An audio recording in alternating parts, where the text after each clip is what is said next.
Be sure to read and follow the safety guidelines to protect your computer from potential damage and ensure your personal safety.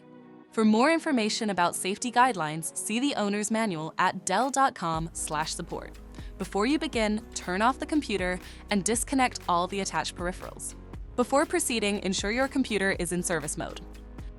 To enter service mode, press and hold the B key on the keyboard and then press the power button. Now, the computer will boot up and the owner tag information is displayed on the screen. Press any key to proceed. The computer will emit 3 short beeps and shut down, indicating it has entered the service mode. Loosen the captive screws holding the base cover in place. Using a plastic scribe, pry the base cover from the palm rest assembly, starting at the top edge and working your way around to release it from all sides. Now, lift the base cover from the palm rest assembly. If your computer is unable to enter service mode, disconnect the battery cable from the system board. Identify the solid-state drive and remove the screw. Unlatch and remove the screw to lift the drive out of the system.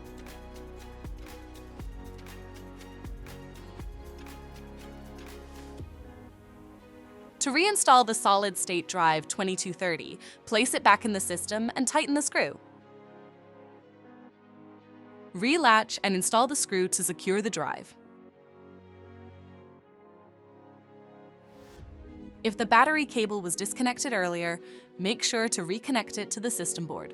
Next, align the base cover with the palm rest assembly and gently place it into position. Tighten all required screws to secure the base cover in place.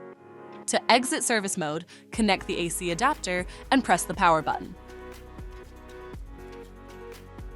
For more information about your Dell system, visit dell.com/support.